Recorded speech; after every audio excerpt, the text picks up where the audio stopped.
Okay, hello everybody. So it is officially 12:35. So we're going to get started. So briefly, I'm going to introduce myself before I introduce the rest of our opportunities. So my name is Denise. I am an undergraduate senior majoring in biology and minoring in chemistry here at the City College of New York. I am the biology representative for the Division of Science Student Council.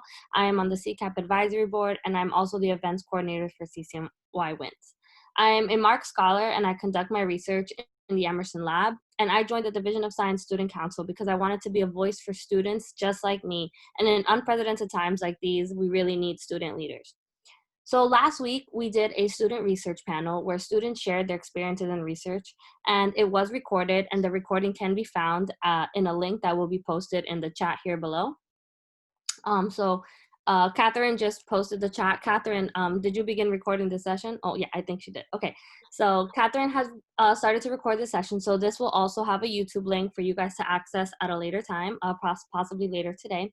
Don't want to put pressure on Catherine though. So before we get started, I wanted to introduce the Division of Science Student Council department leaders who are here with us.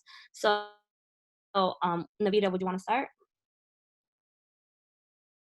Hi guys, I am Navita Vignoles. I am the sustainability rep for the Division of Student Science Council. Hello, my name is Mohammed Ghanem, and I am the biology representative of the Student Council. Hi, my name is Charanjot Singh, and I am the physics department's department leader for the Division of Science Student Council.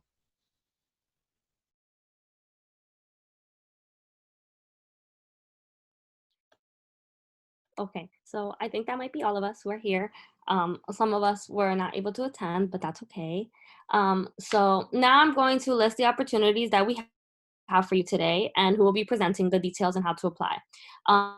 Just really briefly, presenters, we will be moving slightly fast due to timing, so please be ready within a few minutes before your allotted time, okay?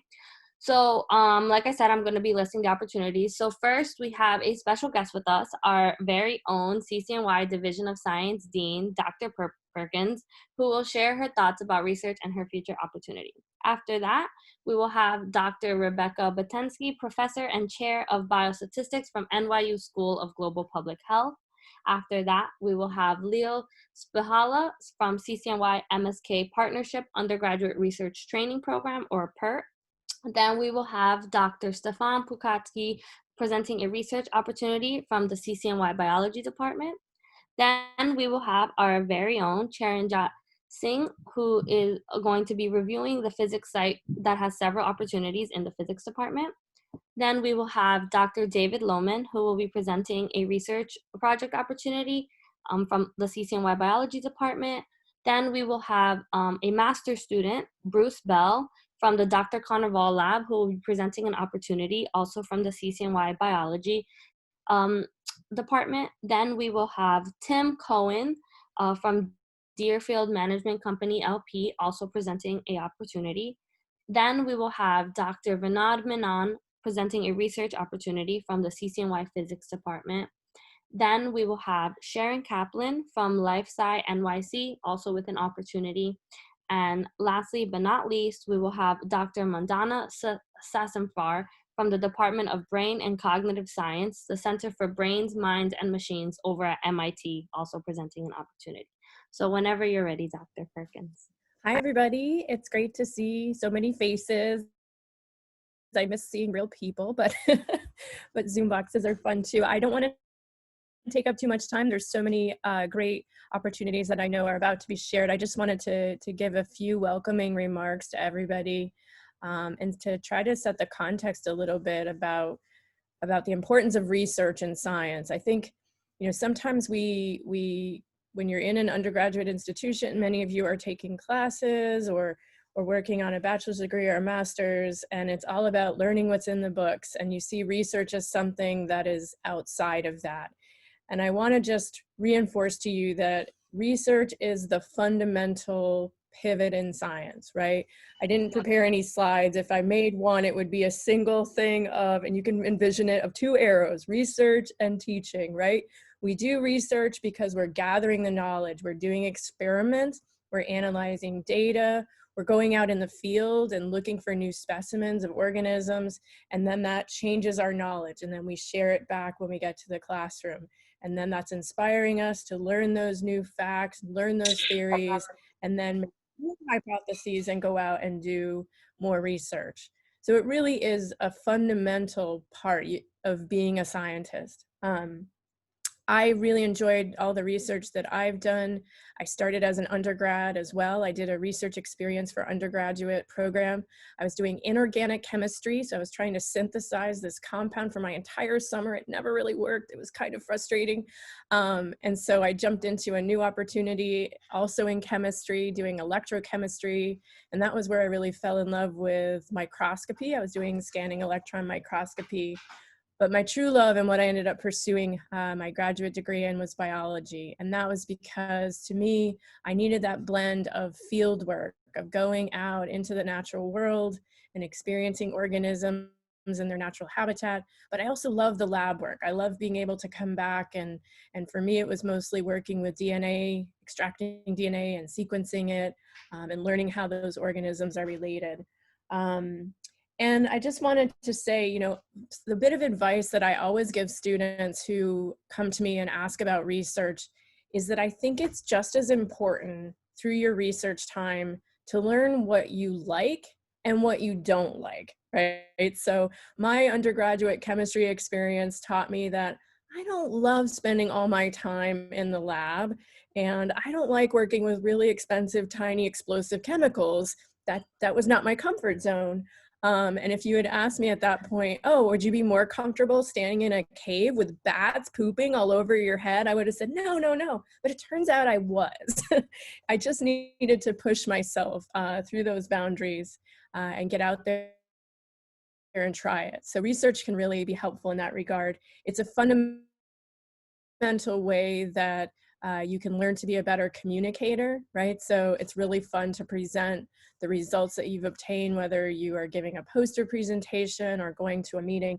And of course, the research experiences that you have and you share are really what build your networks in science. So people, they're impressed if you got an A in organic too, but what they're really excited about is that you spent some time in the lab and conducted an experiment, and now you can share those results.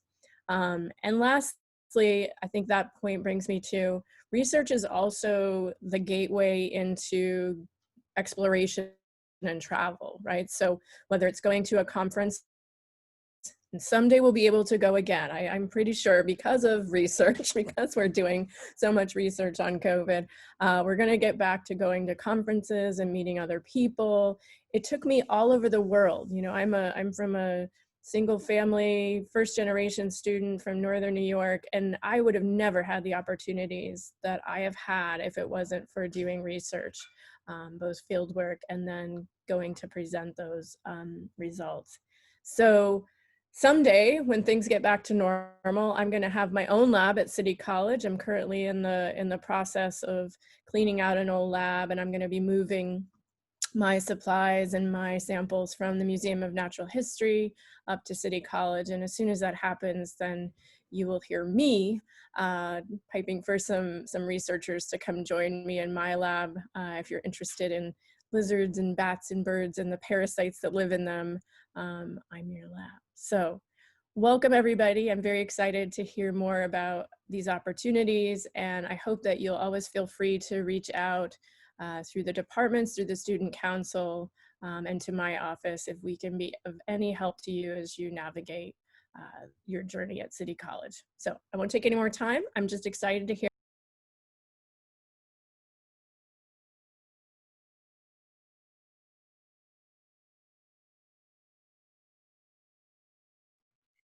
Dr. Rebecca Batensky, whenever you're ready. Okay, great, thank you. So I'm Rebecca Batensky. I'm the chair of the Biostatistics Department at the NYU School of Global Public Health. I'm a professor of biostatistics, and I want to thank the organizers for allowing us to participate in this program today. So this is exactly where we want to be. I also want to introduce Vardia Duderville, who's also on this Zoom session. There she is waving, and she and I work very closely together on this program that I'm going to tell you about. So let me share my screen. It looks like I can do that. So that's, oh, yes, I can. Okay, great. Whoops, let me just make it a little bigger here. Okay, so can you see this? You see my slides. Okay, great.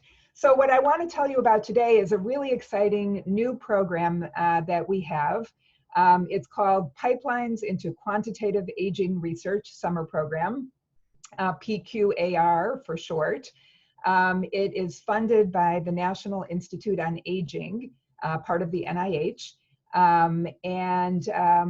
So we just received the award over the summer, and we're very, very excited about it. It's a 5-year program, and we're beginning for the first, our first program will be next summer, 2021.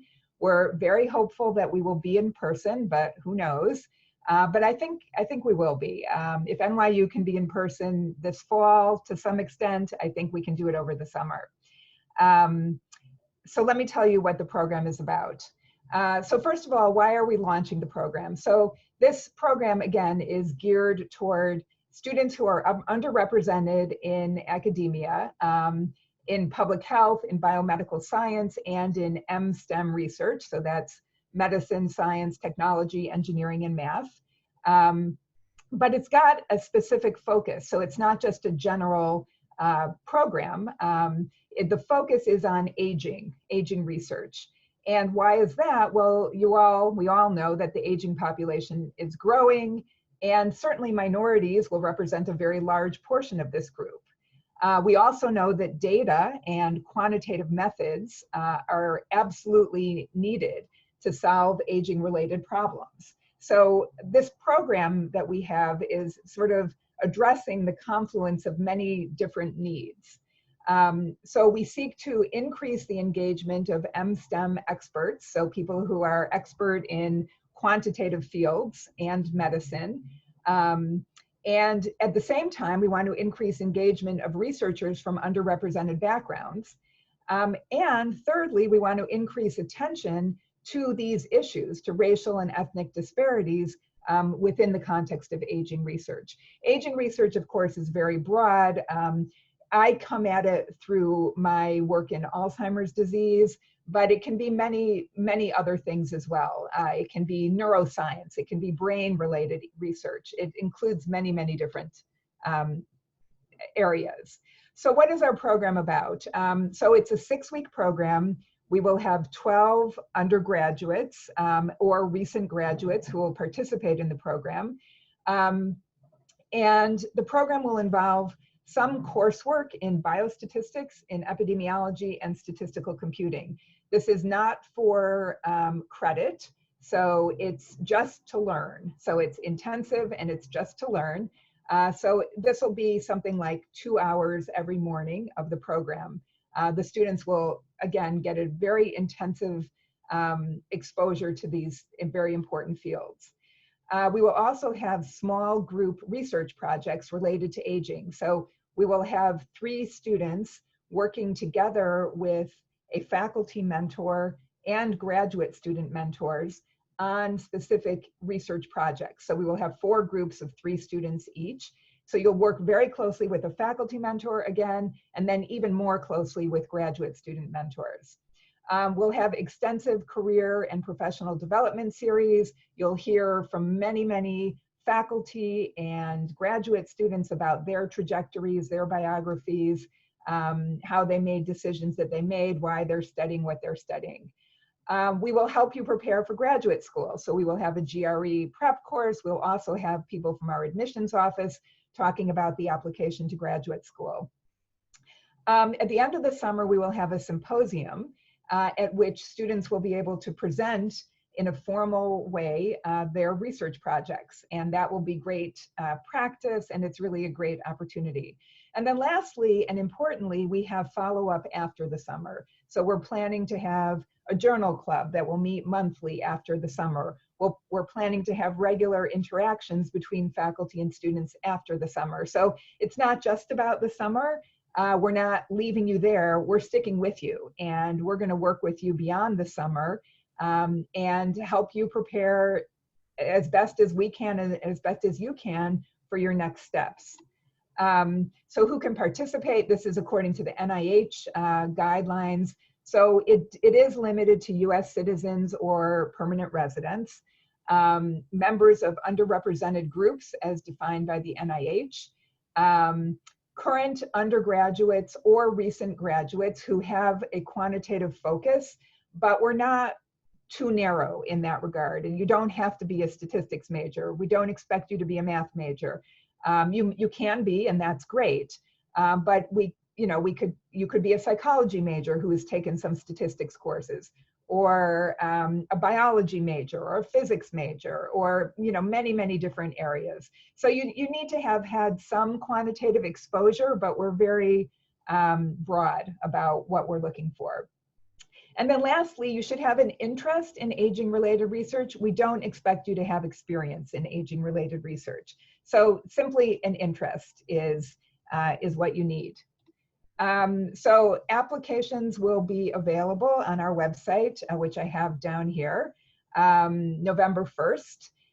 The deadline is January 15th. And then the program, as I mentioned, will be 6 weeks over the summer, starting on June 13th. We have a lot more information on our website, and we also have a full information session on this Thursday night, October 22nd. So go to our website, please, and join our information session. And please feel free to contact me or Vardia if you have any questions. So thank you. Thank you so much, Dr. Rebecca Batinsky. So informative, and I hope that somebody here definitely is interested. I know that they are. If I could take on 1 million researchers, I would totally be interested. So the next person we have is Leo Spahala, whenever you're ready. Hi, everyone. Thank you, Denise. And good job with my name. No one ever gets it right. That was correct. I'm Leo Spahala. And I would also like to introduce my colleague, Ms. Nkem Stanley, who's here. And we're from the CCNY MSK-CC Partnership Undergraduate Research Training Program. And I will share my screen now.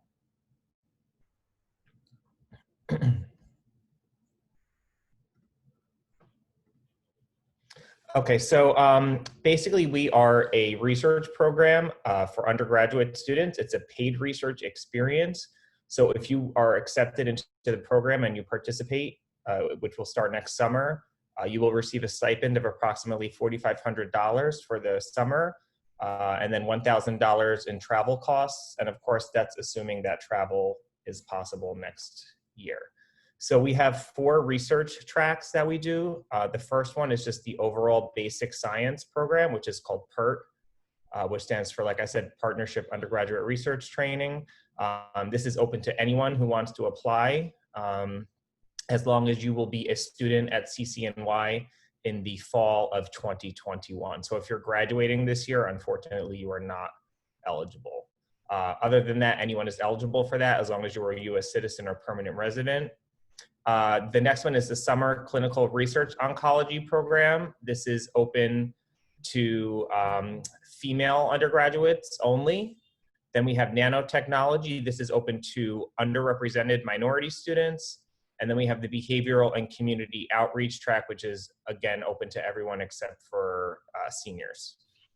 So all these programs have slight differences and variations, but all students will be involved in the same activities and follow the same guidelines, et cetera.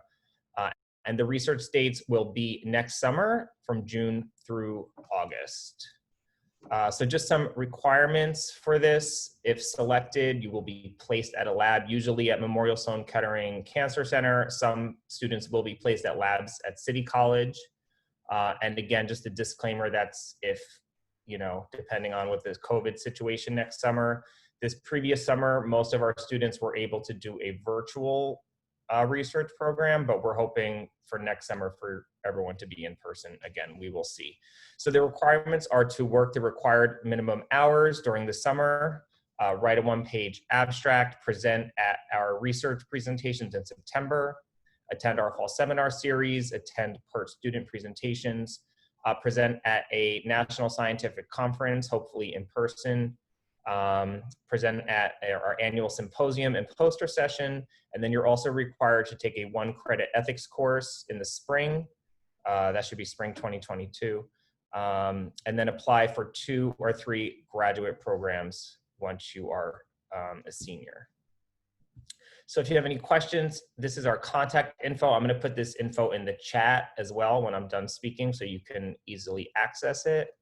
And here's just our flyer for this year. And at the bottom, it has the link to apply if you're interested. This went live today. So if anyone is interested, you can apply as soon as this session is over. And again, I will put that link to the application in the chat as well so you can easily access it. And then Denise and Christine, I'm not sure if you're going to be posting our slides or anything anywhere, but if they do, I'll make sure to get them to you as well. Anything to add, Ms. Stanley?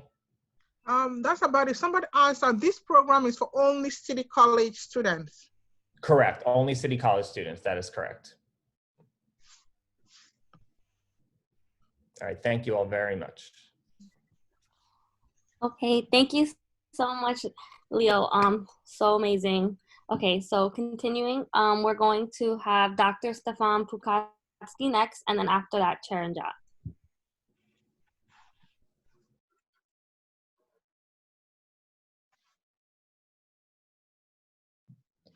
Charanjot, I think we might have you go up next.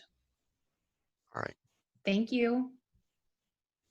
Hi everyone, I am Jaranjot Singh and I will be giving a brief review about the kind of researches that you can do as a CCNY student if you're a physics major.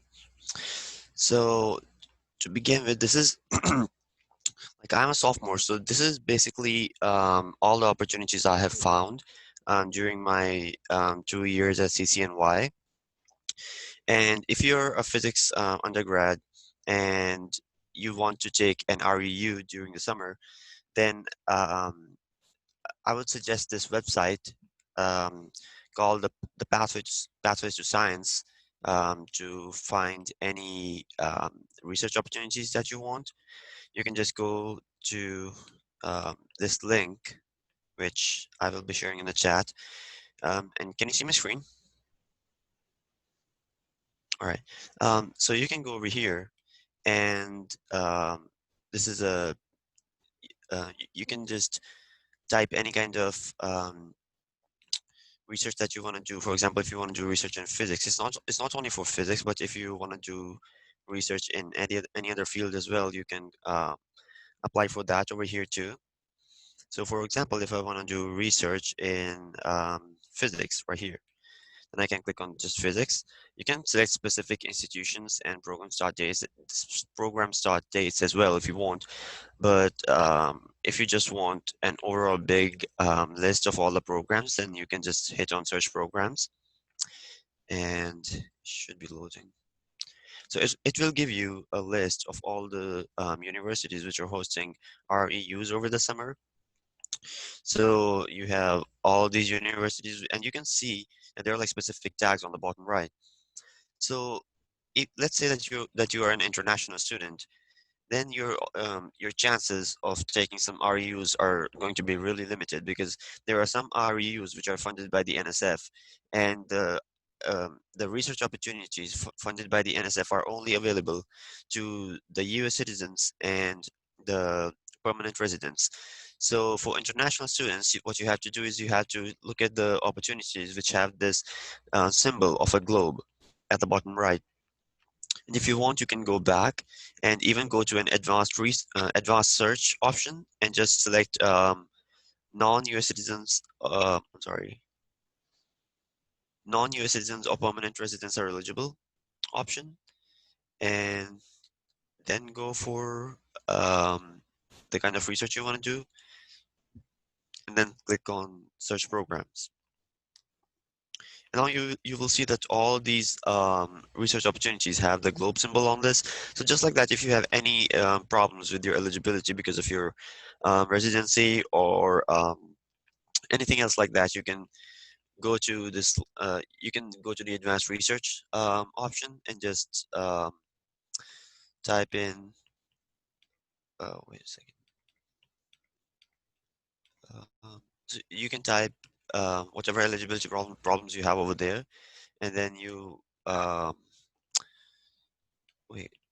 All right. So I will be sending the link in the chat as well. And this is for undergrads, but if you're a graduate student, you can apply for them from another link over here. And that was for only REUs. But let's say that you want to do research on campus at CCNY. For that, the problems with eligibility might be really, really low, regardless of what you are in terms of your visa status or your residential status. So if you want to do research on campus, then there's this link. Let me just send it to the chat. So you can go to this link and you will see all the different departments of research. And for physics, you can click any on one of these links and you will go to this page, which has a basic overview of all the professors who are doing research in specific fields.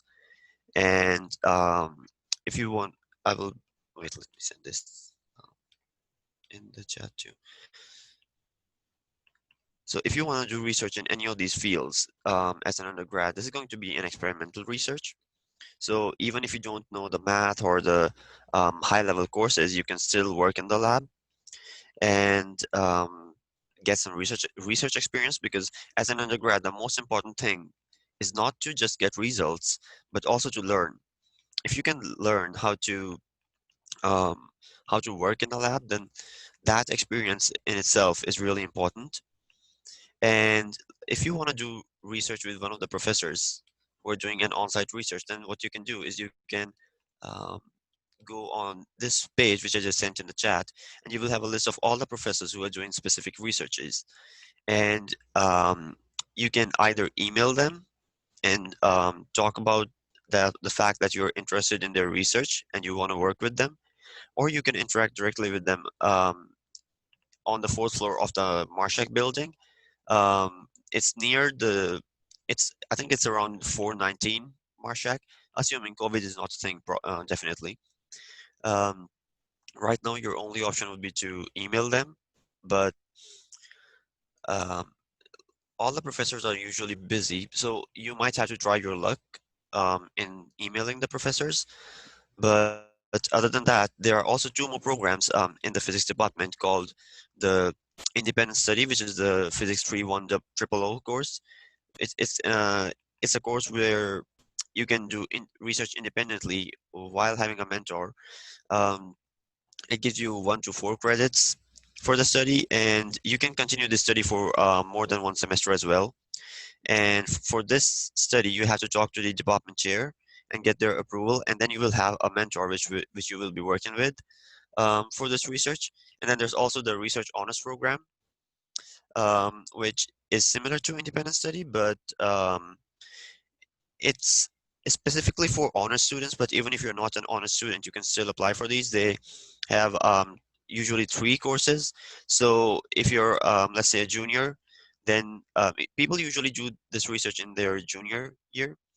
So if you're a junior, then you can, or even a sophomore, then you can apply for the honors research. And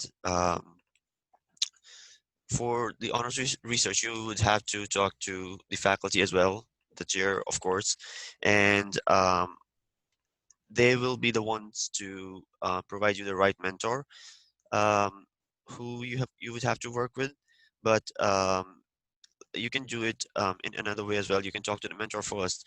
If let's say there's a professor who you want to work with, you can talk to the professor first, and then after talking with them, you can talk to the chair about the fact that you want to work with them for research honors.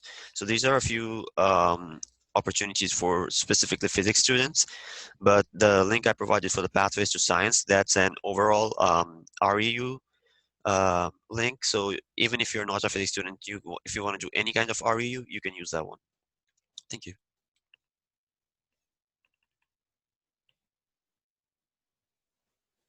Thank you so much, Taranjot.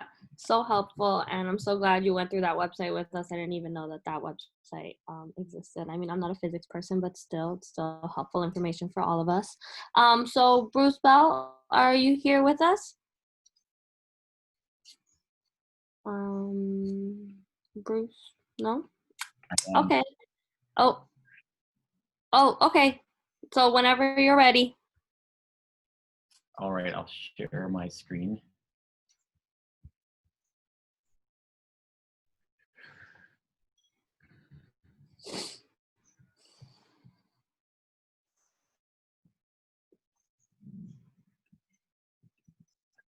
Are you seeing that? Yeah. We don't see your screen yet. Yeah. Okay. Okay. You're live. We see it now. Thank you. Great. So my name is Bruce Bell. Are we here? Yeah. Okay. I'm Bruce Bell. I'm a master's student in the Carnival Lab in the Department of Biology and Evolutionary Biology at City College, my research advisor is Dr.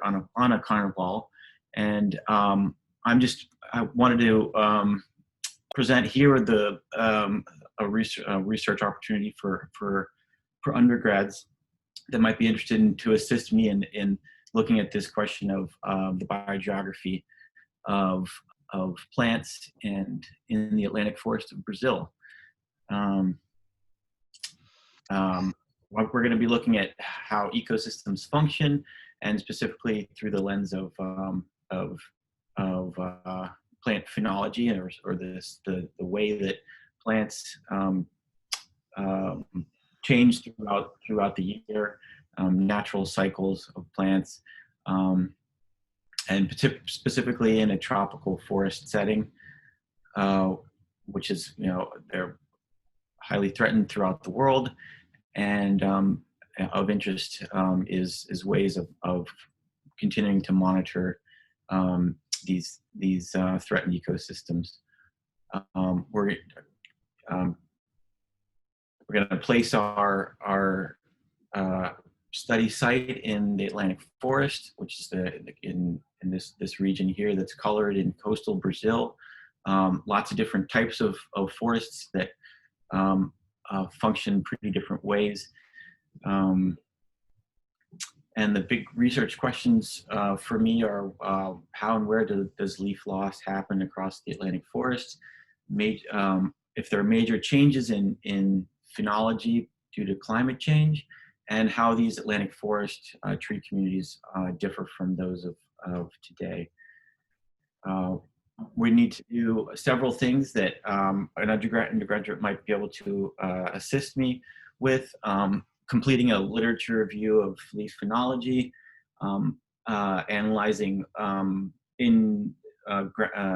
data on leaf loss from various plant inventories that have been done down in Brazil. Also collect and analyze remotely sensed satellite imagery that I'll be using to train these models to. And then so obviously with that, I'm going to need some help, and as I mentioned, there's going to be some GIS and remote sensing analysis involved with this, and so obviously those sorts of skills are desirable but not required.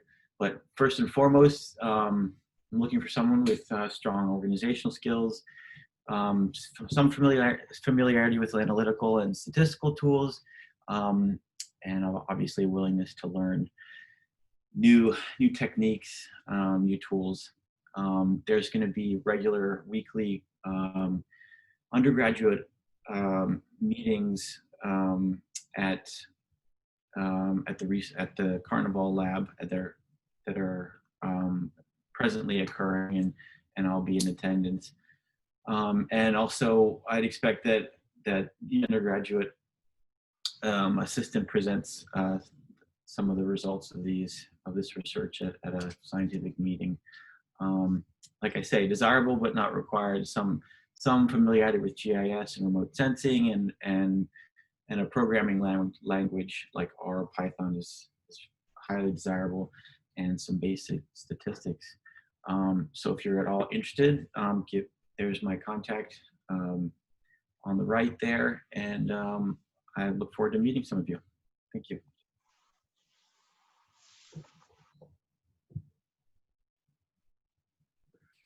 Thank you so much. So is Tim Cohen, are you here? Hi, I'm on right now. Can you hear me? Yep, we can hear you. You're up. Okay, great. Good afternoon. I'm Tim Cohen. I'm the director of the Deerfield Fellows Program. So we actually just recently closed our application for this year, but I was asked to discuss the program for folks to prepare for next year's season, since we recruit pretty early.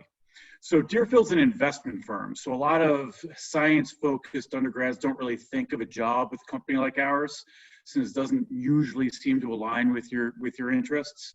I tell you to rethink that.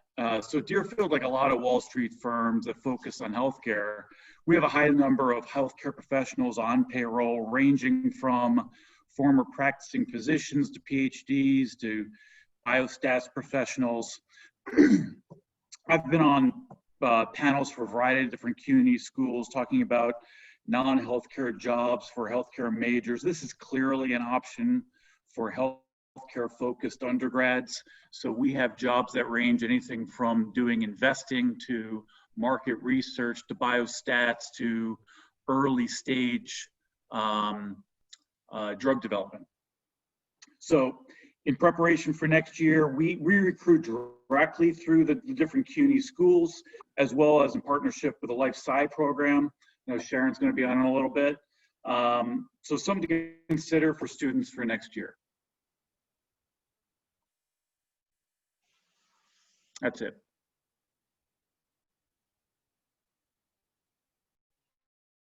Thank you, Tim.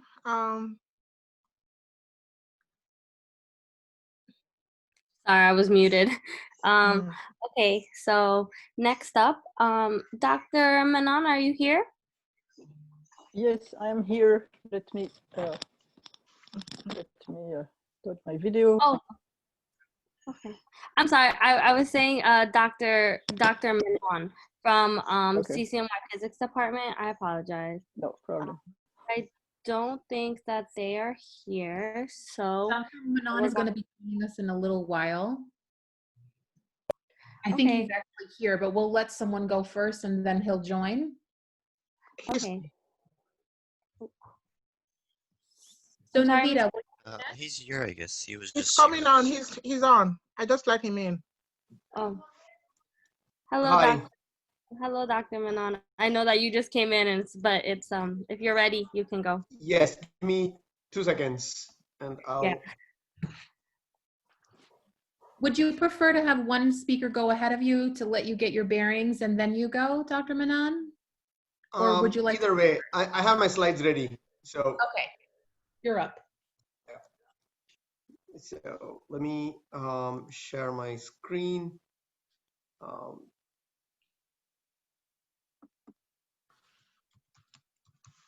Okay, so thank you all for having me. And let me just make it into this presentation. I'm going to. Okay, can everyone see my screen? Can everyone see my screen? Yes. Excellent. Okay, so thank you all for having me. I'm going to give a quick overview of the work that we do in my lab, and also briefly mention in my capacity as the chair of the department about some of the other groups that are working in physics department.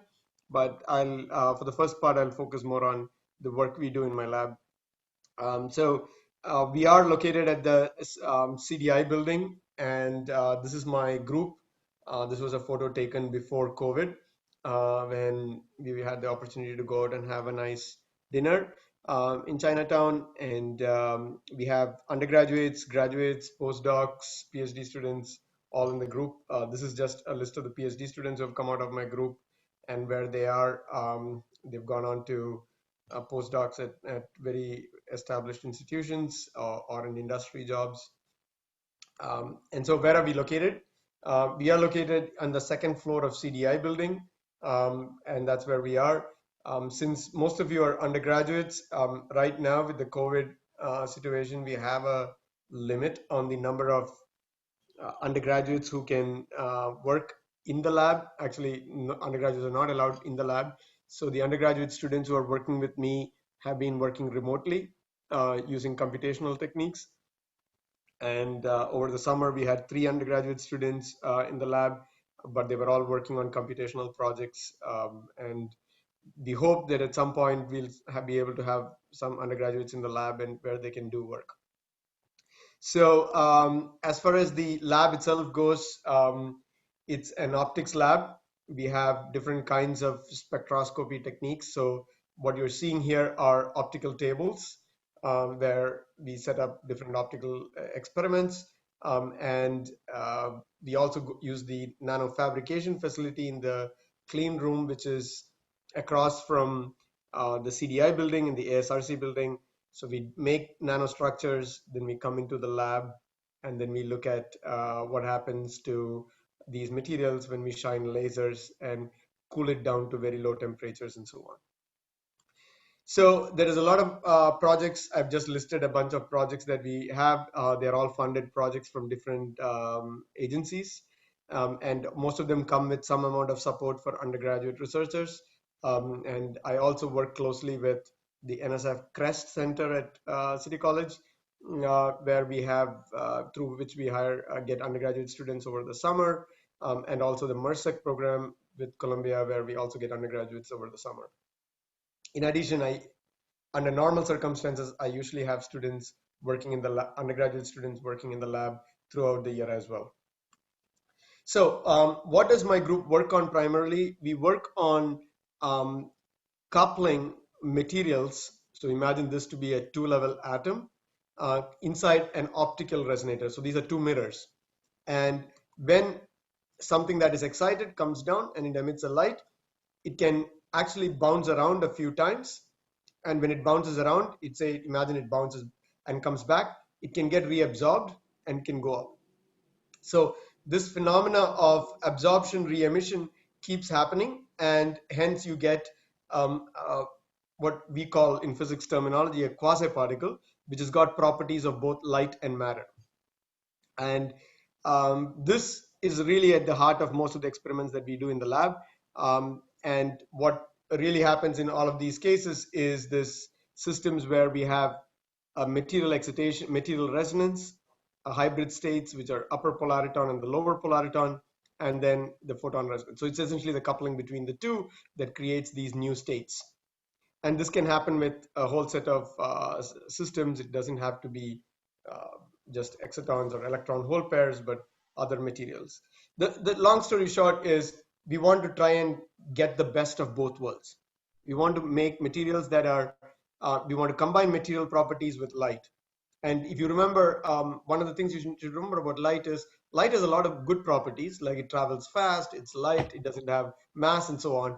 But it also has a drawback, and that is that photons do not like to interact with photons. And that is why, if you really had lightsabers, you should not hear them clank because they don't interact with each other. So our goal is, how do we make lightsabers interact with each other, and how can we make them clank? And the answer is you make the light hybridize somehow with materials. And we know materials interact with each other, and that is exactly at the heart of everything that we do in electronics.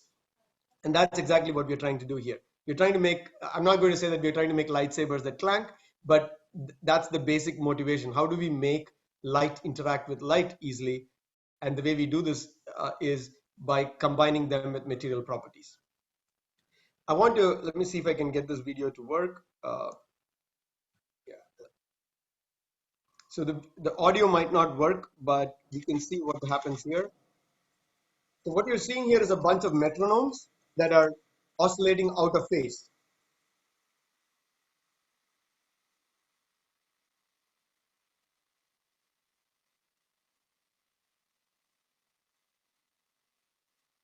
And if you keep watching the metronomes, they've suddenly all come into sync. So what happened here? So all we did was we used these soda cans underneath and just put the soda cans underneath and we just sprayed them, and that made all the metronomes in phase. So there was a question about whether it's resonance. It's not exactly resonance, because what is happening here is, let me see if I can. Okay, so what is happening here is not exactly resonance. It's a combination of phenomena. So you're taking a set of metronomes which are all out of phase with each other. So they're all swinging differently. And then what I did was I put these two soda cans underneath and gave them a small wiggle. So what I did was I brought all these guys which are out of phase into phase by having an underlying oscillation which was at a much slower rate. So I made all of them oscillate at a much slower rate, and then I made all of them into sync. So this idea is exactly what we are trying to do in our case as well, where we want to take molecules that might be far apart and not talking to each other, but we want to make them talk to each other through this common sway, which in our case, the swing that we have is light. So we make light talk to these different molecules which are far apart. And that's exactly what, this is a simple experiment that shows how we do this, or how we can realize it in more of a macroscopic world. So that's the main idea in the group. We also work, and this is actually a project where a lot of undergraduates have been involved in the group. We are interested in 2D materials. And what are these? These are atomically thin materials where it's just, and the first discovery was in the context of graphene, which is just a sheet of carbon atoms. In fact, you can take a type B pencil, a soft graphite pencil, and you draw it on a piece of white paper, use Scotch tape, and if you peel it off, you can actually get a sheet of carbon atoms. And this is actually what led to the Nobel Prize in 2009 or 8, if I'm not mistaken, which was the discovery of graphene. Graphene is not the only material. There are all sorts of other materials where you can do the same thing. In fact, one of the other materials is called molybdenum disulfide. It's a well-known lubricant. The reason you're able to do this is because if you ever touched when you write with pencil, and if you ever touched it with your finger, you will see that it's very slippery. The reason it's slippery is because these sheets of carbon atoms are actually rubbing against each other, and they're held together by a weak force called the van der Waals force. So you can use Scotch tape to peel them off, and you can get these nice effects. So you can create these monolayered materials. This is just a nice optical microscope image showing how these things look under a optical microscope. So you can see some regions are 1 layer thick, some regions are 2 layers thick, and so on. I'm going to skip this graph. I want to just show you this, where I'm going to show you how when I take a material that's bulk and I make it into a monolayer, I can get something that is a direct bandgap material, and that makes it much more attractive for solar cells and for light emitting diodes. So here is an example of a project where undergraduates get involved, because making these materials is very easy. You just need to get good at with hands. And then you do some very simple optical experiments to establish that you actually have a 1 atom layer thick material. So here is an example of how we actually make these. So here is where we actually stack them with multiple layers. So you're going down from 1 layer all the way to 11 layers, all stacked one on top of each other. And we create these more complex things like LEDs and so on. And this was the work that came out of my group last year, where we showed that we can make an electrically driven device, or an LED, out of these materials by just stacking them with Scotch tape. It sounds really crazy that you can actually use a 3M Scotch tape that you buy at Staples and go into the lab, buy a crystal of this, and keep stacking these, and then you pass current and this thing lights up. And that's exactly what we do. It requires a lot of patience though, and I really owe it to these guys who made this happen. I'm going to talk about just briefly about molecules in cavity. So the same thing that we talked about with any other system, that you can also work with molecules. And here the question is, if there are chemists in the audience, one of the questions we are asking is, when chemists want to change the properties of materials, they come up with new reactions, they come up with new bonds, and they attach new things, ligands to the molecules and so on. What we want to do is to ask the question, what happens to molecules if I put them between two mirrors? And the answer is, even the very fact that these molecules are sitting between two mirrors modifies their properties. And we are studying some of these systems. So for example, here we are showing that if you take organic molecules in a very disordered system where these excitations or these electrons don't like to travel far, you hybridize them with light, like I was telling you earlier, I can make them propagate long distances. So here you can see I can make them propagate about 80 microns, which is not possible in these systems if they were not coupled to the light. Here is an example where we are trying to make a toy model to simulate photosynthesis. And we are trying to understand how photosynthesis really works, but in a using a much more toy physics model. And again, the same idea. Can I make each of these chromophores couple to light and thereby realize some kind of a collective phenomena? And will this collective phenomena make these things act more efficiently? Let me just skip this and go to this last part. So I don't know how many of you have heard, but the US government, and not just the US government, but globally, there is a huge push towards realizing quantum computers. And this is the next generation of computing, where you're not relying on what is currently used, which is classical physics, to do computing. So right now, when you talk about computing, it's ones and zeros, and you either have a 1 or a 0. And this is how classical computers work. And then you switch the ones and zeros, you do logic, and you get your electronics that you see in your computers to all work. At the heart of all that is a transistor, which you can switch from these states. However, quantum mechanics allows you to do some weird things. So for example, it allows you to, for a particle, if you're not observing, to simultaneously exist in two places. The moment you make a measurement, it collapses to one place or the other. So it's not really violating anything when you're observing it, but when you're not done a measurement, you don't know whether it is in one state or the other. A famous example of this is what is called the Schrodinger's cat example, where you have a cat sitting inside a box, and the cat also has a small vial of poison. I apologize to any cat lovers in the audience. And so what can happen is the cat can either flip this test tube filled with poison or not flip it. If it flips it, the cat's dead. If the cat doesn't flip it, it's alive. And the question is, if I do not open the box and look what has happened inside, how do I know whether the cat is alive or dead? And the answer is you do not. And so you describe the cat in a superposition state of alive and dead. So this lies at the heart of quantum mechanics, where you describe two scenarios which normally would be exclusive to happen simultaneously. And this also lies at the heart of quantum computing, where you can do some really important operations or logic operations at a much faster rate. To give you an example, right now when you input your passwords on in your bank accounts and so on, it's encrypted.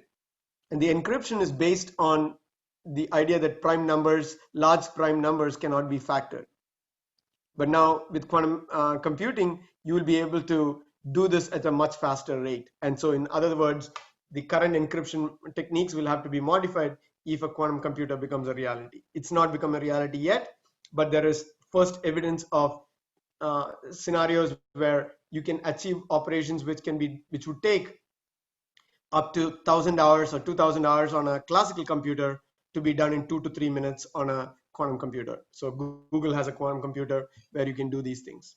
I must also point out that City College offered the only undergraduate level quantum computing course in last spring, and we are also offering it again this coming spring. And this is the first one of its kind in New York City. And historically, City College actually offered a course in quantum computing back in '97 when this was first discovered. So what we are trying to do in the lab is trying to make some building blocks towards it. We're trying to make single photon sources, one photon at a time, and also trying to make some quantum simulators where we are trying to simulate a quantum phenomena. And this is done using some organic molecules in between two mirrors.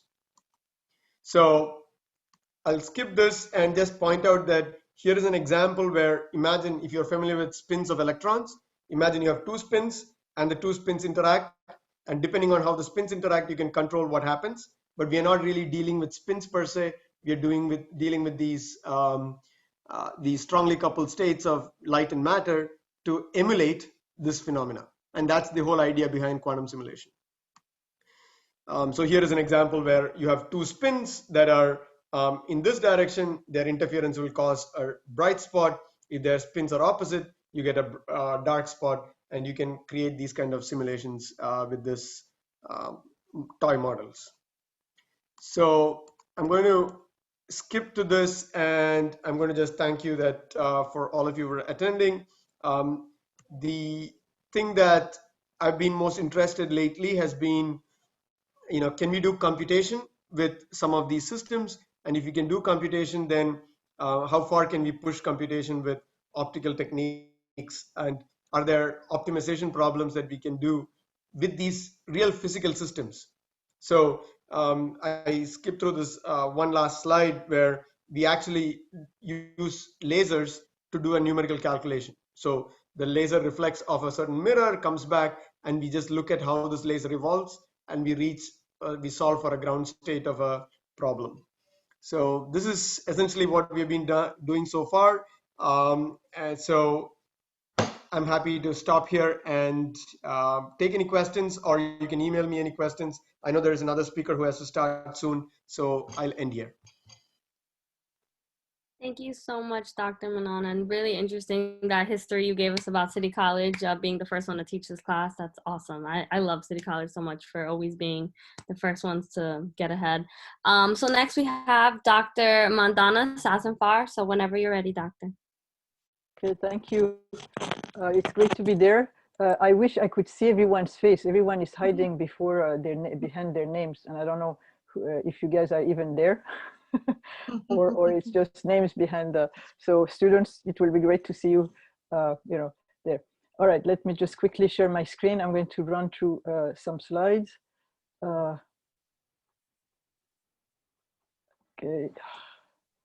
all right, can everyone see my slides? Yes. Thank you. Yes. All right, so I'm a lecturer in the Department of Biology at MIT, and I direct a few programs, mostly summer REU for undergraduate students.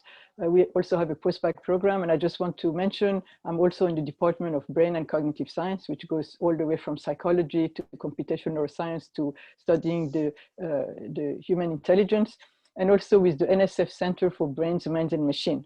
So we are very interested in attracting students who are very strong in physics, math, or computer science into the study of the brain, because students don't always realize how powerful computer science can be in basically both biology and brain science. So I can talk about a few programs we have. Quantitative Methods Workshop, which is only for a few schools, and the CUNYs are actually part of our partners. We usually have students from Hunter and Brooklyn coming to our Quantitative Methods Workshop, but it will be great to have people from City College.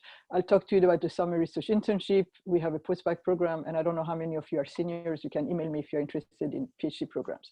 I just like to show this picture. I sometimes ask people, what are the common features of all these, people in this slide. So of course they will say they smile, they will wear pants, they're all women. But what I wanted to point out is they all came through our summer research internship. So they were all in the summer research internship, and they're all now in graduate program at MIT in different places like computational systems biology, in brain and cognitive science, in chemistry, in electrical engineering, also in biology, and they all happen to be in the same year also. So they came in 2014, and then some of them, you know, joined in 2015, 2016, 2017, and so on, and they stayed great friends. All right, we have a booth currently at SACNAS. I don't know if any of you are at SACNAS. If you are going to go to Abracam, we'll have a booth at Abracam. This was last year's MIT biology booth at Abracam's. And what is common to all these people here is that they all came to our summer program. And so now some of them are faculty, some of them are grad students in biology at MIT, or they're in Berkeley, or they're UT Southwestern, or UPenn doing MD PhD or PhD. And so the goal of our programs are really to give you additional research experience so you can go on to the next step and be very successful graduate students and scientists. So our most important program is the summer research internship. The deadline is January 30th. This is the link to the website. I can send it, and if you're interested. And basically, it's like many other research programs. It's intense. It's an opportunity for you to immerse yourself entirely in research. So 10 weeks of research, 85%, great community. We make sure that students are really well mentored, and we build a strong community so students stay in touch, you know, years after they finish the program. I have been doing this since 2003. And I'm still in touch with students from 2003. As they move, they become mentors. Some of them actually become mentor of our summer students, and it's a great, you know, community that just grows and keep on growing. This is some of the idea. Of course, like every other summer program, there's going to be a stipend, housing, but what we also really work on is having a very structured program that gives you a holistic approach. So not only you are going to be trained in doing experiment hands-on, but it's also how to think as a scientist, how to design experiment, and mostly how to learn how to analyze experiment, how to do teamwork, and everything that you will need to actually be a successful scientist. And these are some of our students, you know, doing tissue culture. Actually, Marwa is now a grad student at Rockefeller. This is Trey. He's now a senior applying to the MD PhD program. Tanya is currently a graduate student at University of Florida, and Christina here also is applying for MD PhD program. Research areas in our department go from everything in molecular biology to computational biology, to structural biology with X-ray, to plant molecular biology. If you need like genetics, biochemistry, cell biology, cancer, immunology, or dry lab, just doing computational, there's something for everyone. And usually I quiz students on this, but this virtual format is not the greatest, especially if I cannot see your faces, because I like to call on people. But just to give you an idea, this is C. elegans. Those students, labs who study this, study the neurobiology of C. elegans, as well as behavioral genetics and pure genetics and aging. This is a molecular biology lab that works on plants, and they're actually looking at microRNA. This is a very structural biology job. So you basically purify protein, learn how to purify them, how to do X-ray, how to then build 3D structures of the protein. This is some labs who work on pathogenesis. This is a lab that works on bacteria, but also the symbiosis between bacteria and plants. This is a cancer lab, and of course, this is looking at chromosome segregation, and this is also a typical SDS page lab for doing protein biochemistry. And this is a lab that studies apoptosis, and actually they have designed a very nice system to view apoptosis as a change of color. So these two cells here that are turning orange are actually undergoing apoptosis. All right. The quantitative methods workshop is something that we offer. It's a unique program. It's 6 days. It's during January, the very first week of January. And again, we only work with 8 schools, and the CUNY schools are part of some. And actually, all of the students on the first row, all of these guys came last year, and they were from Hunter College. And then we had students from Puerto Rico, Spelman, Howard, other University of Massachusetts, Boston, and so on. And what we do during the quantitative method workshop is really introduce you to quantitative skills and computational skills, which are so important to do data analysis, regardless of which field you are in. So, so we concentrate currently on MATLAB. So for 6 days, students learn, they get exposed to MATLAB. Most of them have never, used MATLAB. Some of them have used MATLAB, and then we use MATLAB and analyze data in the context of neuroscience and the context of human genetics and so on. And these are some students that were here from Brooklyn College, and these are students from Hunter College. And then this is one of our instructor who's just great. And usually it's on campus. This January it's going to be virtual, and we usually give 6 spots per program. So I'll check later with City College if there are any students here who are interested. We also have a postbac program. Currently, we focus on neuroscience. So if any of you are really interested in neuroscience, you don't have to have a background in neuroscience, but you have to have a background in STEM. And this program has been designed to give students who don't have the necessary training in neuroscience and who are interested in going to a PhD in neuroscience to actually gain both coursework and on hands-on experience. So these are some of our postbac alums. So Tyler here is now a 5th-year student at Stanford University, and he just published a very big paper, and my guess is coming back to MIT for a postdoc. And here we have Julio, who is now at Princeton doing his PhD. Juan here is doing his PhD at Stanford. So these were all postbac students. Josefina is also, she's from Puerto Rico. Now she's doing her postbac, her PhD at MIT in brain and cognitive science. And here we have 2 of our current postbac students. One is from computer science, and the other one is from psychology. So they are both in the program, taking courses, working in a lab, making, networking. We include them with our graduate students, so they really have a good experience. And then they go on their own way and then succeed in lab. So for example, Juan here was a biology major. He was in the MARC program at FIU, and now he's doing computational neuroscience at Stanford. And Josefina here was also in a biology program in Puerto Rico, and now she's doing statistics. And so it's a way for people to move, but it's a very quantitative, heavy type of training. So that's all I wanted to say. If you are interested, I can also talk about the PhD program. The deadline is December 1st. I don't know how many of you are interested in the PhD program at this point, but we don't require the GRE anymore. And what's unique about MIT is, again, the community, building and the very approachable faculty we have. So here we have, faculty here is one of our new graduate students. I mean, just graduated last year, 2 years ago. And here was her baby who got an honorary degree from MIT as well. And this is Nancy Kamusher. She's a great neuroscientist, psychologist, wonderful speaker. She always takes students to her lab. And these are some of our students who were again in our summer program and all ended up at MIT for graduate school, and they're all now gone. So Amaris here is now a top researcher at Vertex, which is a big pharmaceutical company. Oscar has his own lab in Washington State. Mira here is in biotech company also. Laura is actually now a lecturer in neuroscience, so she actually teaches neuroscience at MIT. And Courtney he went into patent law. So this is the other thing, is you get to do a lot of different career after you finish your degree. So that's it. My email is mandana@mit.edu.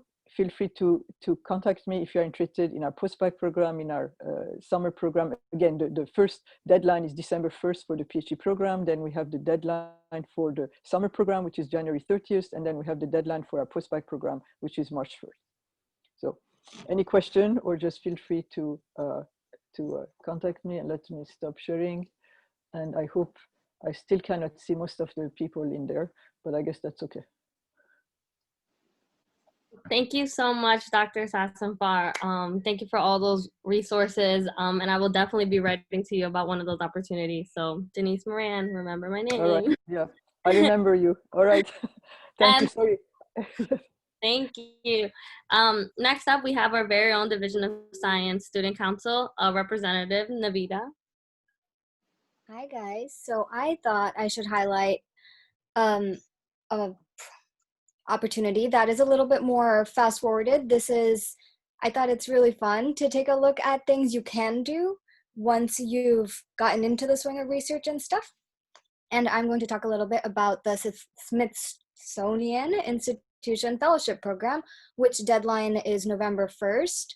It's a little close, but it's open to all English communicators, and they are offering this year graduate, doc, postdoc, and senior fellowships, and they are all paid positions. And I thought this was a really cool one to highlight because you get to propose your own research, and it has to range between 3 to 12 months, and there are not many boundaries on what you have to propose, because you can propose research from animal behavior studies all the way to the social and cultural history of the United States.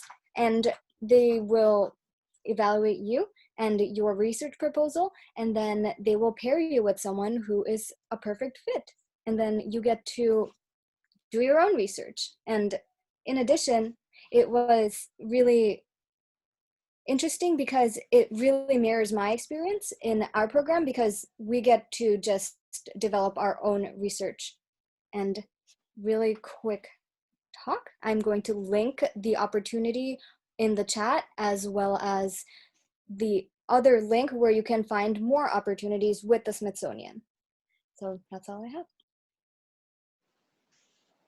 Thank you so much, Navita. We'll definitely be checking out those links.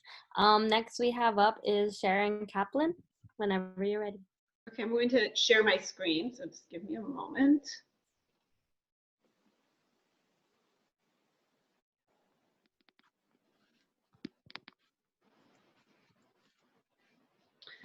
So thank you for having me today. I am the program director of the LifeSci NYC internship program.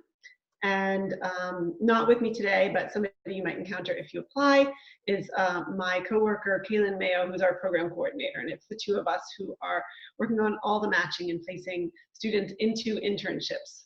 You can always contact us at internships@upperweststrategies.com, and that email comes directly to both of us. So we're happy to take questions during the application process or later on.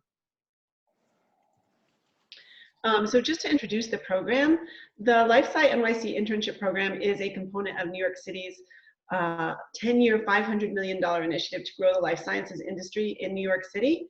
We have, for the past 3 summers, offered paid 10-week summer internships for college and graduate students, and we place students into all kinds of roles in the life sciences, everything from science roles to business roles, as well as tech roles, which can fall really in either one of those areas.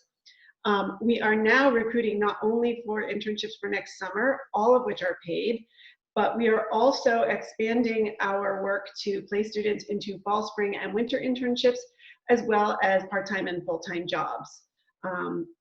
So we definitely invite all of you to apply. There's probably something for everyone there.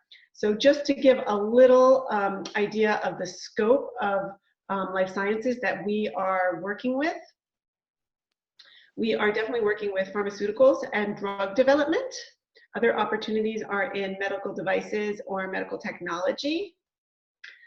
There's also healthcare, and while we don't have a lot of actual clinical care roles, there are a lot of positions that connect with and feed into clinical care and healthcare, and pretty much everything in the life sciences is geared towards improving healthcare.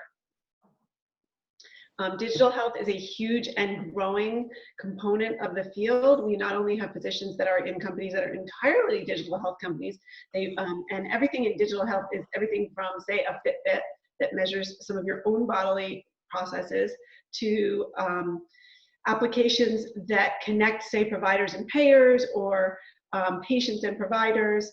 And also, there's a lot of digital health implications in all the other areas of the life sciences as well, because many of them need people who can perform these digital health functions, which are an element of what they do. And finally, we also work with any entity that supports the life sciences here in New York City. So that may include finance and venture capital. It might include public relations and advertising and marketing or investment firms. So we try to interpret the field really broadly so we can offer as many different kinds of internships and roles as possible.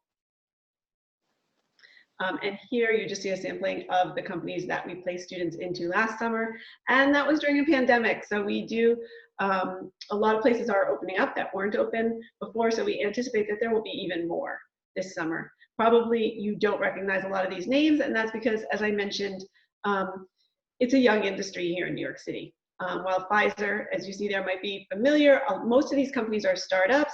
It's really exciting to work for a startup because you get to work generally with the co-founders. Maybe the CEO is side by side with you, the chief technology officer, the chief scientific officer, the CFO, whatever your specialty is, you're working with the people who are running things in that area, in that company. And many of our, I should also mention that many of our positions, upwards of 40%, do end up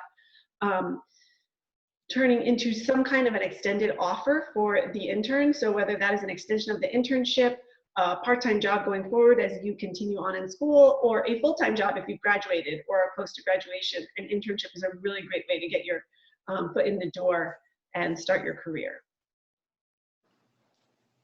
And just to give a quick rundown of who's eligible, you can be either a US citizen, a permanent resident, a DACA participant, or an international student, as long as you have a visa that allows you to work in the US without sponsorship.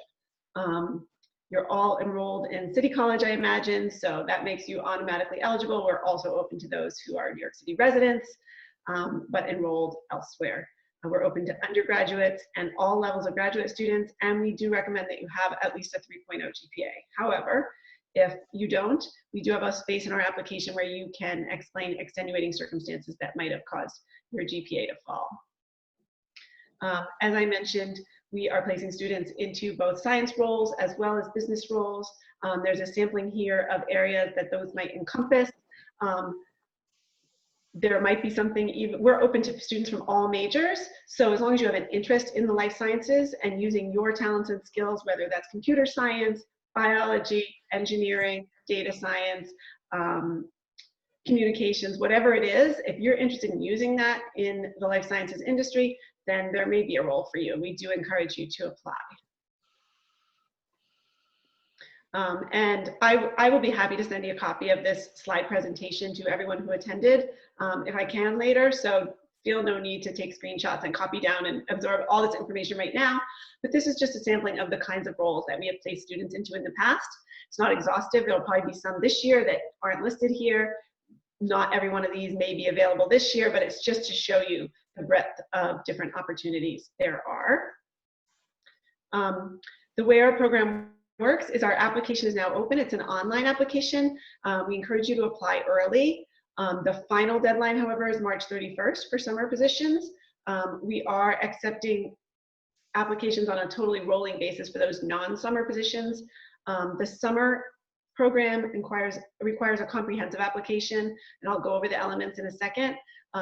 For non-summer positions, those that are starting soon or are just during the school year internships, all we require is basic information on your application, the upload of a resume, and then a cover letter for any particular job you apply for. We are making the placements on a rolling basis. Those who are accepted for a summer internship will attend our 3-day boot camp from May 26th through May 28th. Really great opportunity to meet your fellow interns and learn from a lot of leaders in the life sciences industry. And most of our summer positions will take place from June 1st through August 6th this year, though there may be some variability according to company and intern needs. Very briefly, the process of applying, you go to our website, it will direct you to our application, lifesci.nyc. Once your application is complete, you can access a list of available positions. You can read those positions, see what you're qualified for, see what interests you, and you can apply for as many as you like by submitting a cover letter for each one. We then will screen all the cover letters we received in those students' applications, and we will send those that we feel are the strongest candidates onto the company. And at that point, it's entirely in their hands, and they decide who they want to interview and who they would like to hire for the summer. In a nutshell, our summer program application, these are the things that you will need to prepare in order to complete it. You'll need to upload your resume. There are a couple of personal statements discussing why you're interested in the program, what kind of work you would like to do, what is your interest in the life sciences. You have the option of including a 2 to 3 minute video to make your application stand out and make it memorable. We ask for your academic transcript. That can be an unofficial copy. You'll list your extracurricular and leadership activities, your GPA, and your honors and awards, and you'll give the name of 1 to 2 references. We will be evaluating you based on your interest in a career in life sciences as expressed in your personal statement. You're not downgraded for not being a biology major. It's just we want to know how you're going to use your skills in this industry. We're going to look for personal and professional maturity as shown by the care and thought you put into your application, what we hear from your references, and somewhat what kind of experience you show. And then we're also going to see what technical skills you already possess in your area of specialty and what you've articulated as what you want to learn in this internship. And then just note that for non-summer roles, again, screening will only be based on your resume and cover letter. And I have some links here. And again, I'm happy to share this with everyone after today. But that is the address for our website where you can find more information and access our application. I also invite you all to join our LifeSci NYC internship program meetup, where we occasionally will be offering panels and other items of interest to students interested in a career in the life sciences. And we also, for summer opportunities, you cannot see the list of opportunities until you have completed your application. So only completed applicants can apply. But for those other fall, spring internships or full or part-time jobs, we will share, whenever we add a new position, we'll share it with our meetup group. And then if you're interested, you can access the full job description and it will send you to our application to apply. If anyone is interested in getting more information, we do offer full info sessions where we talk about how to put together a strong application as well as resume and cover letter. And I have a couple dates there that you could sign up for those, and those will be offered via Zoom. And finally, once you have attended one of our info sessions, you are then, if you still have other questions, you're able to access a 10-minute office hours appointment with either myself or my colleague, Kaylin. And I think that's about it. And I'm happy to take questions at the end of this program. Thank you. Thank you so much, Sharon. So much useful information, and I'm actually really excited to share some of this information with some of my peers. I think they would love it and be really interested. So thank you so much. Last but not least, we have Dr. Lohman. Whenever you're ready, Dr. Lohman.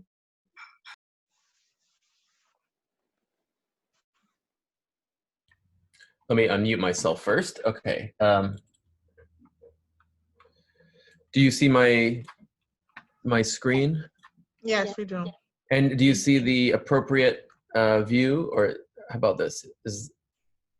Oh, what the heck? It's your presenter view. Yeah, both screens have presenter view. I've never seen this before. How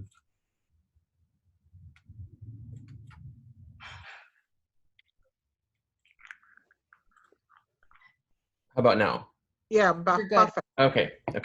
So I realize that many students have been wanting to do research over the past 2 years, but COVID got in the way and many RU programs were canceled, but life goes on and people are trying to do something given the current state of the world.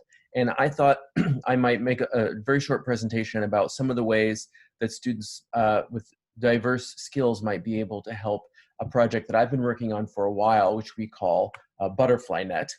And I couldn't help but notice in the last presentation that many of the jobs that were listed on one of the slides had many of them required lots of computer skills, coding and so forth. And of course, we live in the age of big data, and it affects now really all aspects of our lives.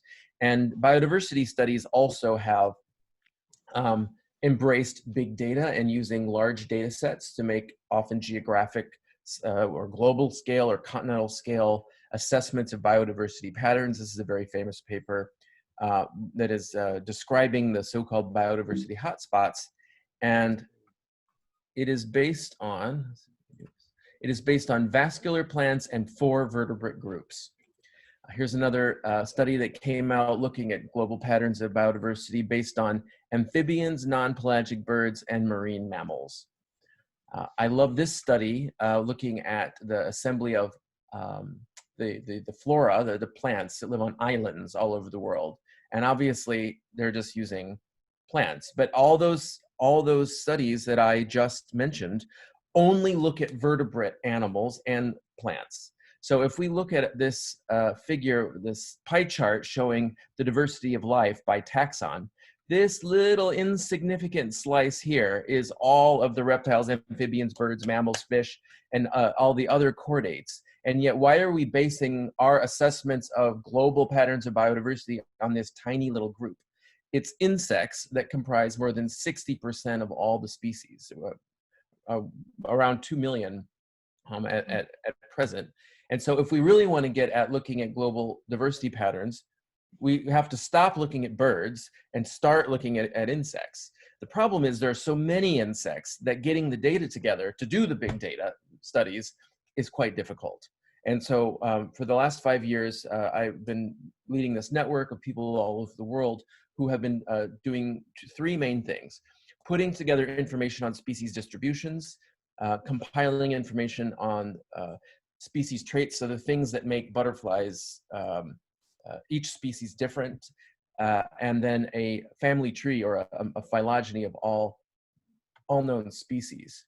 And just very briefly, this goes on at Yale, and we have we are unable to contribute to this. We're putting species distributions of species online so that people can download them, study them. You can run models to look to see how they change with climate and so forth. And this is the aspect that I really want to focus on today, is assistance for helping us to assemble this database about the biology of butterflies, essentially. How many generations do they have per year? Do they live with ants?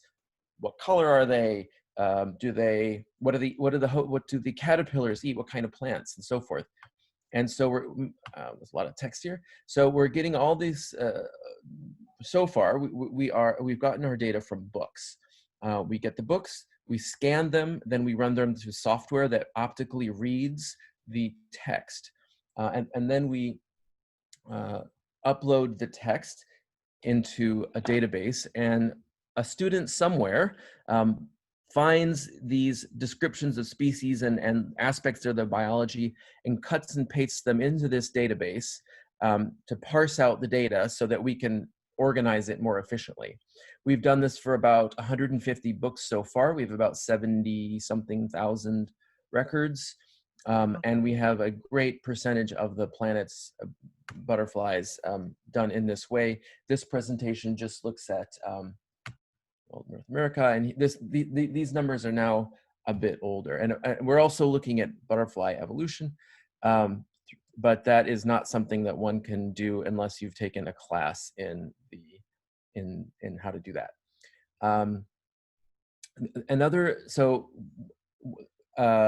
In terms of what students could do working with me on this, number one, we need translators. Not all of the books on butterflies are published in English.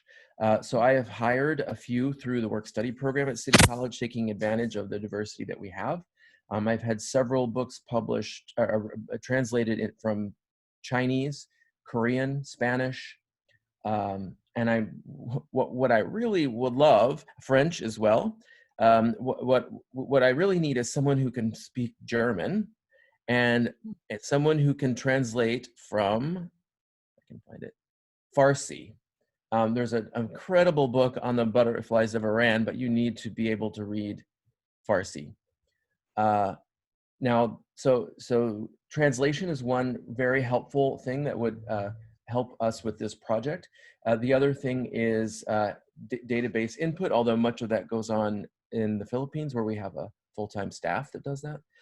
Another thing that we need help with is automated image analysis of butterflies, multispectral analyses. So there was a paper published earlier this year by one member of the team, which was really just the beginning of the iceberg. So they're putting in every species of butterfly into this photonics chamber and looking at the reflectance and absorbance and transmission throughout every wavelength, from the infrared to the ultraviolet, mapping that and then analyzing it in an automated way. This paper, which published earlier this year, showed that butterfly wings actually have a beating heart. Some species do, not all, but some of them have a beating heart that cause unidirectional flow of insect blood or hemolymph through the wing, and they're used for thermoregulation and not just for flight and signaling as previously thought. So this is part of the analysis pipeline, and what there are over 200,000 lines of custom computer code that go into these analysis. But one thing that can't be done by a computer yet is to trace the outline of the wings. So if you take an image of a butterfly, you get the outline like this. The forewing and the hindwing overlap, and we need someone to manually trace in where that overlap is, so that we can correctly consider the forewing and the hindwing separately. And so this is now on a server. This is working with Harvard University with a collaborator on this. They have a natural history museum where they can analyze the specimens in their collection.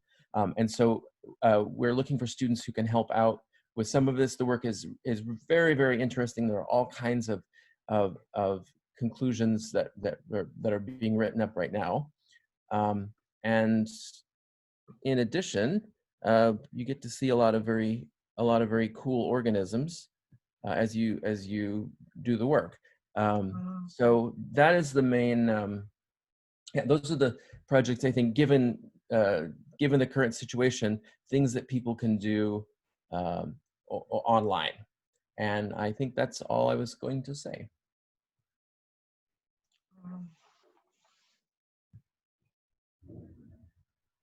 Hello? Yes, we're here. Yeah, we're okay. here.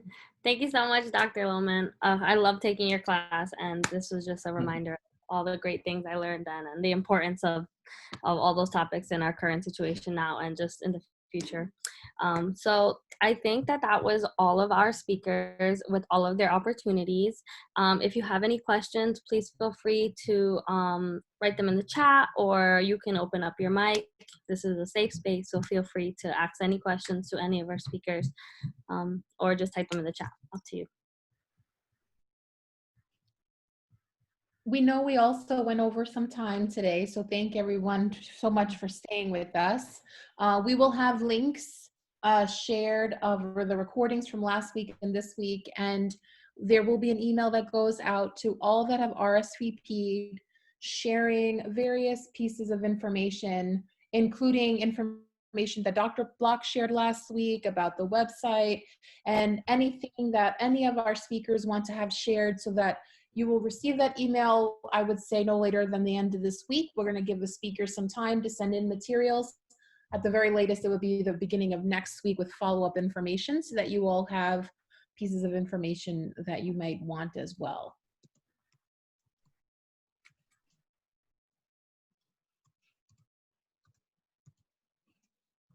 So I think that will conclude the event. Denise, Sharanjat, I know Navita headed to class. Brenda might be here. Mo, I'm shouting out our department leaders. I don't know if there's anything from the Division of Science Student Council department leaders that you want to share before we close.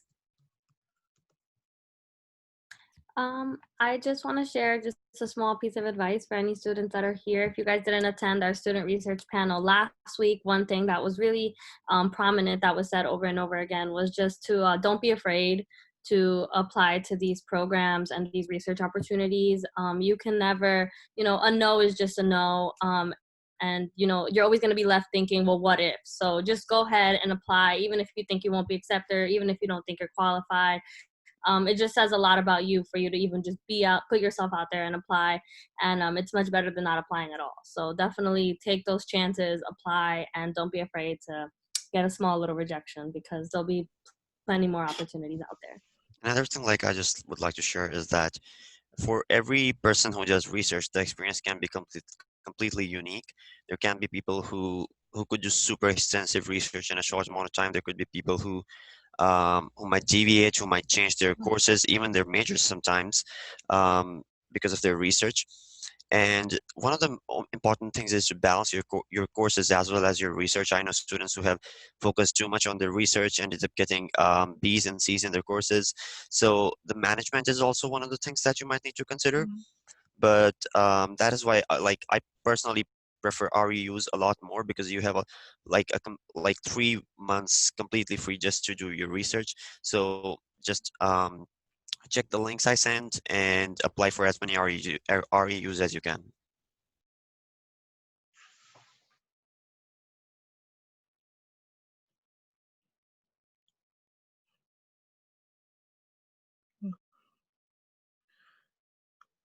That's a very good advice. It's good to hear it from fellow students. Sometimes faculty say it, but when it comes to students, I think it carries more weight. So thank you guys for speaking up and encouraging fellow students. All right, everyone. That concludes the event. Thank you all so much.